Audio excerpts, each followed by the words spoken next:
మనం ఊహించని భయంకరమైన తెగలు ఇప్పటికీ ఈ ప్రపంచంలో బ్రతుకుతున్నారు. వీళ్ళలో కొంతమంది మంచి వాళ్ళు ఉండగా మరికొంతమంది మాత్రం అసలు వాళ్ళ దగ్గరికి మనుషులు వెళ్ళారంటే వాళ్ళని చాలా దారుణంగా చంపేస్తారు. ఈ వీడియోని చివరి వరకు చూడండి ఫ్రెండ్స్. అలాంటి వింతైన ట్రైబ్స్ ఇంకా చాలా భయంకరమైన ట్రైబ్స్ గురించి పూర్తిగా తెలుసుకుంటారు.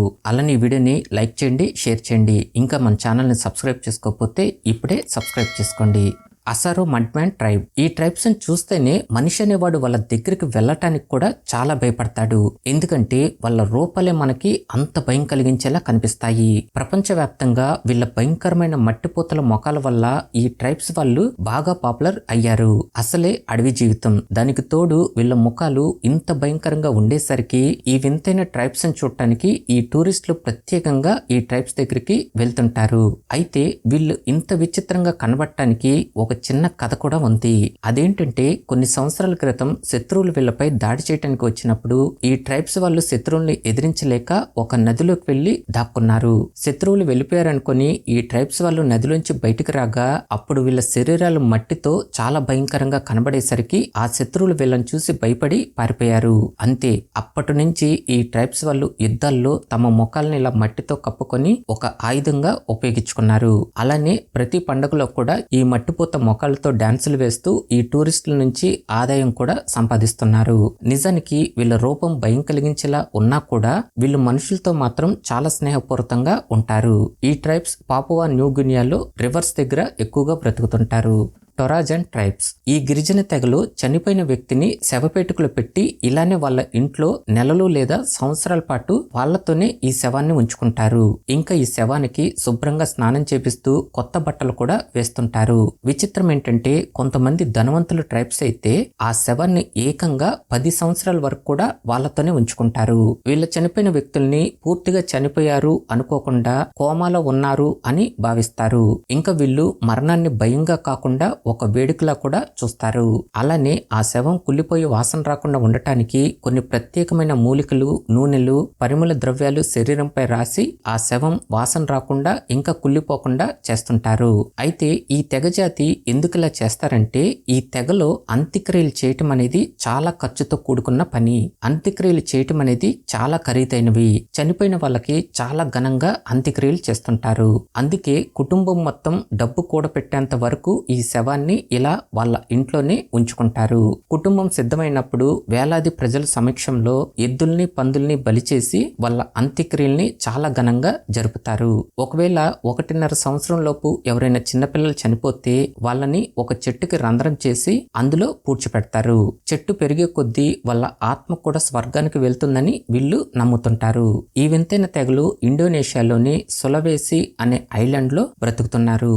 చింబు స్కెల్టన్ ట్రైబ్. ఈ ట్రైబ్స్ కనబడటానికే మనకి చాలా విచిత్రంగా ఇలా స్కెల్టన్ రూపంలో మనల్ని భయపెట్టేలా చేస్తుంటారు. పాపువా న్యూ గినియాలోని చింబు ప్రావిన్స్ లో నివసించే ఈ తెగజాతి వాళ్ళ విచిత్రమైన వేషధారణతో బాగా పాపులర్ అయ్యారు. వీళ్ళ బాడీ పైన బ్లాక్ అండ్ వైట్ కలర్స్ తో ఒక స్కెల్టన్ రూపం వచ్చేలా డిజైన్ చేసుకుంటారు. అయితే వీళ్ళు ఇంత భయంకరంగా మారిపోవటానికి ఒక చిన్న కథ కూడా ఉంది. ఒకప్పుడు శత్రు తెగల నుంచి రక్షణ కోసం వీళ్ళు వాళ్ళ శరీరాలపై ఇలాంటి స్కెల్టన్ రూపంలో అంటే దయ్యాల రూపంలో మార్చుకునే పద్ధతిని అభివృద్ధి చేసుకున్నారు. ఇది శత్రువులను భయపెట్టి వాళ్ళని తరిమి కొట్టే వ్యూహంగా ఉపయోగపడింది. అలా వీళ్ళు కనిపెట్టిన ఈ వేషధారణని పండుగలప్పుడు కూడా ఇలాంటి రూపాలని మార్చుకుంటూ డాన్సులు వేస్తూ అందరినీ ఆకర్షిస్తూ ఉంటారు. Sentinel tribe. ప్రపంచంలో ఉన్న ట్రైబ్స్ అందరిలో కల్లా వీళ్ళే అత్యంత ప్రమాదకరమైన తెగజాతి. ఎందుకంటే వీళ్ళు అసలు మనిషి అనే వాడిని వాళ్ళ ప్లేసులో కూడా అస్సలు రానివ్వరు. ఒకవేళ వద్దామని ట్రై చేసినా కూడా ఏ మాత్రం ఆలోచించకుండా వాళ్ళని వాళ్ళ దగ్గరున్న విషపూరితమైన బాణాలతో చంపేస్తారు. విచిత్రం ఏంటంటే ఈ ట్రైబ్స్ బ్రతుకుతుంది కూడా మన ఇండియాలో ఉన్న అండమాన్ నికోబార్ ఐలాండ్స్ లో. 2006లో ఇండియాకి చెందిన 2 ఫిషర్ మ్యాన్స్ పొరపాటున ఈ ఐలాండ్ కి వెళ్ళగా వీళ్ళని చూసిన ఈ ట్రైబ్స్ వెంటనే వాళ్ళ దగ్గరున్న విషపూరితమైన బాణాలతో వాళ్ళని చంపేశారు. అలానే భారత కోస్ట్ గార్డ్ హెలికాప్టర్ ఈ ప్రాంతానికి వెళ్ళినప్పుడు కూడా వాళ్ళపై బాణాలతో దాడి చేశారు. అన్నింటికన్నా బాగా పాపులర్ అయింది ఈ జాన్ అలెన్ చౌని చంపటం. ఇతను మొదటిసారి ఈ ట్రైబ్స్ దగ్గరికి వెళ్ళినప్పుడు వాళ్ళు ఇతనిపై బాణాలతో దాడి చేశారు. కానీ అక్కడి నుంచి ఇతను వెంటనే తప్పించుకున్నాడు.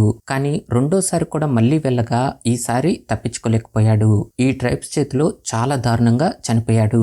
ఈ ట్రైబ్స్ వాళ్ళు కొన్ని వందల సంవత్సరాలుగా వాళ్ళ బ్రతుకుతున్న భూమిని రక్షించుకుంటూ వస్తున్నారు. చివరికి భారత ప్రభుత్వం కూడా ఈ ఐలాండ్ లోకి వెళ్లటం నిషేధించింది. వీళ్ళు మన ప్రపంచంతో ఎలాంటి సంబంధం లేకుండా వాళ్ళ భూమిని రక్షించుకుంటూ ఇలా ఒంటరిగానే బ్రతికేస్తున్నారు. కొరవాయ్ ట్రైబ్. ఈ ట్రైబ్ వాళ్ళు చాలా విచిత్రంగా 45 అడుగుల ఎత్తులో వాళ్ళ ఇళ్ళని ఇంత ఎత్తులో కట్టుకుంటూ బ్రతుకుతుంటారు. వీళ్ళు ఇంత ఎత్తులో కట్టుకోవటానికి గల కారణం ఏంటంటే శత్రువుల దాడుల నుంచి తప్పించుకోవటానికి, అడవి జంతువుల నుంచి తప్పించుకోవటానికి, ఇంకా ఈ వరదల ప్రభావం నుంచి కూడా తప్పించుకోవటానికి ఇలా వాళ్ళ ఇళ్ళని ఇంత ఎత్తులో కట్టుకుంటారు. ఇండోనేషియాలోని పాపువా ప్రాంతంలో నివసించే ఈ కొరవాయ్ తెగ ఒక వింత ఆచారాన్ని మాత్రం చాలా బలంగా నమ్ముతారు. అదే కకు. అంటే చెడు శక్తులతో నిండిపోయి ఉన్న ఒక భయంకరమైన ఆత్మ. ఒక వ్యక్తి అనారోగ్యంతో లేదా అనుమానాస్పదంగా మరణిస్తే అది సహజ మరణం కాదు అని భావిస్తారు.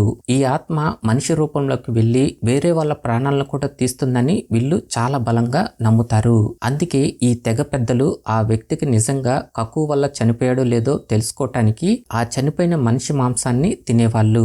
ఇలా తినటం వల్ల ఆ దెయ్యాన్ని పూర్తిగా చంపేశాం అని వీళ్ళు నమ్మేవాళ్ళు. అయితే ఇలా చేసింది వీళ్ళ పూర్వీకులు. ఇప్పుడు మాత్రం ఇలా ఎవ్వరూ చేయటం లేదు. Mursi and Suri tribe. ఈ రెండు ట్రైబ్స్ వాళ్ళు ఇథియోపియాలోనే బ్రతుకుతుంటారు. అలానే దాదాపు ఈ రెండు తెగల యొక్క ఆచారాలు కూడా చాలా దగ్గరగానే ఉంటాయి. సో మనం సూరి ట్రైబ్ గురించి మాట్లాడుకుందాం. ఈ ట్రైబ్ లో ఉండే ఆడవాళ్ళకి యుక్త వయసు వచ్చిందంటే అప్పటి నుంచి వాళ్ళ పెదాలకి ఈ విధంగా ప్లేట్స్ అనేవి పెట్టుకుంటారు. వయసు పెరిగే కొద్దీ ఆ ప్లేట్ యొక్క సైజును కూడా పెంచుకుంటూ వస్తారు. విచిత్రం ఏంటంటే ఈ ఆడవాళ్ళకి ఆ ప్లేటు ఎంత పెద్దదిగా ఉంటే వాళ్ళు అంత అందమైన వాళ్ళు అని ఈ తెగవాళ్ళు నమ్ముతారు. పురుషులు మరియు మహిళలు వాళ్ళ శరీరంపై ఉన్న గీతలు కూడా వాళ్ళు ఎంత ధైర్యవంతులో కూడా చెప్తుంటాయి. అన్నింటికన్నా ఈ తెగలో డొంగ అనే ఒక కర్రల పోటీ జరుగుతుంది. ఇది వాళ్ళు ఎంత శక్తివంతులో పరీక్షించటానికి ఈ పోటీని జరుపుతారు. ఈ పోటీ ఎంత భయంకరంగా ఉంటుందంటే అందులో ఒక్కోసారి తలలు పగిలిపోయి రక్తాలు కూడా కారిపోతుంటాయి. అయినా సరే వీళ్ళు ఈ పోటీని ఒక ఆచారంగానే గౌరవిస్తారు. Newer tribe. వీళ్ళు ఆవుల్ని ఎక్కువ మొత్తంలో పెంచుతుంటారు. అలానే వాటిని చాలా పవిత్రంగా కూడా చూసుకుంటారు. కానీ వీళ్ళే ఈ ఆవుల యొక్క రక్తాన్ని కూడా త్రాగుతుంటారు. ఆఫ్రికాలోని దక్షిణ సూడాన్ మరియు నార్త్ ఈస్టర్న్ యుగాండాలో నివసించే ఈ ట్రైబ్స్ అత్యంత శక్తివంతమైన వాళ్ళు. వీళ్ళ జీవితంలో ఈ ఆవుల్ని కూడా ఒక కుటుంబ సభ్యులుగానే ప్రేమిస్తారు. అలాంటిది మరి ఈ ఆవుల రక్తాన్ని ఎందుకు త్రాగుతారంటే ఈ ఆవుల రక్తంలో ఐరన్, ప్రోటీన్ అధికంగా ఉండటంతో ఇంకా శరీర బలాన్ని పెంచే పవిత్ర పదార్థంగా కూడా భావిస్తుంటారు. కానీ వీళ్ళ రక్తాన్ని త్రాగటం అనేది ప్రతిరోజు చెయ్యరు. కేవలం పండుగలు మరియు వివాహ వేడుకలు మరియు యుద్ధాలకు వెళ్లే టైంలోనే ఇలా చేస్తుంటారు. ఈ ఆవు మెడ దగ్గర కొంచెం కోసి రక్తాన్ని తీసుకొని మళ్ళీ ఆ గాయాన్ని మట్టితో లేదా బూడితో మూసివేస్తారు. అలా వీళ్ళు ఈ ఆవులకి ఎలాంటి ప్రాణ నష్టం కలగకుండా ఇంత జాగ్రత్తగా వాటి నుంచి రక్తాన్ని తీసుకుంటారు. విచిత్రం ఏంటంటే వీళ్ళలో ఎవరైనా పెళ్లి చేసుకోవాలన్నా కూడా వాళ్ళకి ఈ ఆవుల్ని ఇచ్చి మరీ పెళ్లిళ్ళు చేస్తుంటారు. అయితే ఈ ట్రైబ్స్ వాళ్ళు రివెంజ్ తీర్చుకునే విషయంలో మాత్రం చాలా స్ట్రాంగ్ గా ఉంటారు. ఒక తెగ సభ్యుడు శత్రువుల చేతిలో మరణిస్తే అతని కుటుంబం లేదా ఆ తెగ ప్రతీకారం తీర్చుకోవటానికి సిద్ధమైపోతుంది. దీన్నే బ్లడ్ ఫ్యూడ్ అంటారు. అంటే ఒకరి ప్రాణం పోతే శత్రువు ప్రాణం కూడా తీయటమే అని వీళ్ళ నమ్మకం. అలా ఈ ట్రైబ్స్ వాళ్ళకి ఇంకా ఈ డెంకా అనే ట్రైబ్స్ వాళ్ళకి గొడవలు జరుగుతూనే ఉంటాయి. హడ్జా ట్రైబ్. ఈ ట్రైబ్స్ ని చూస్తేనే మనకి అర్థమైపోతుంది. వీళ్ళు చాలా అంటే చాలా అద్భుతమైన వేటగాళ్ళు.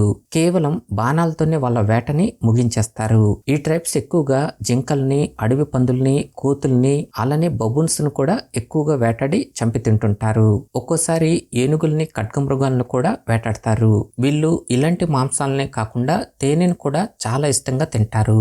అయితే ఈ ట్రైబ్స్ వాళ్ళు మాత్రం క్రూర మృగాల్ని వేటాడరు. అంటే సింహం, పులి, చిరుతపులి వంటి వాటికి దూరంగా ఉంటారు. కానీ అవి వీళ్ళపై దాడి చేయడానికి వస్తే మాత్రం వాటిని చంపటానికి ఏ మాత్రం ఆలోచించరు. ఈ అద్భుతమైన వేటగాళ్ళు ఆఫ్రికాలోని టాంజానియాలో నివసించే ఒక ప్రాచీన తెగ. మగవాళ్ళందరూ ఇలాంటి మాంసాహారం కోసం వేటాడుతుంటే ఆడవాళ్ళు మాత్రం ఫ్రూట్స్ ని, దుంపల్ని సేకరిస్తూ ఉంటారు. వీళ్ళ చేతికి ఒక విల్లు, ఒక బాణం ఇస్తే చాలు ఈ అడవిలో చాలా హ్యాపీగా బ్రతికేస్తారు.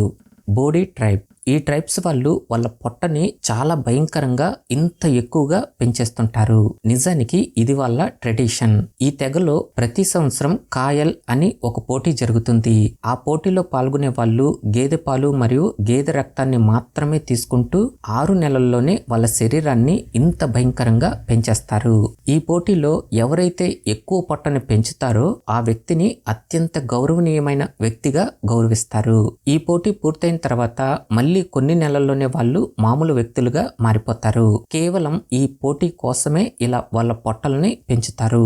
ఈ వింతైన తెగజాతి ఆఫ్రికాలోని ఇథియోపియా దేశంలో ఉన్న ఓమో అనే లోయ ప్రాంతంలో బ్రతుకుతుంటారు. ఓకే ఫ్రెండ్స్, ఈ వీడియో నచ్చితే లైక్ చేయండి, షేర్ చేయండి. ఇంకా మన ఛానల్ని సబ్స్క్రైబ్ చేసుకోకపోతే ఇప్పుడే సబ్స్క్రైబ్ చేసుకోండి.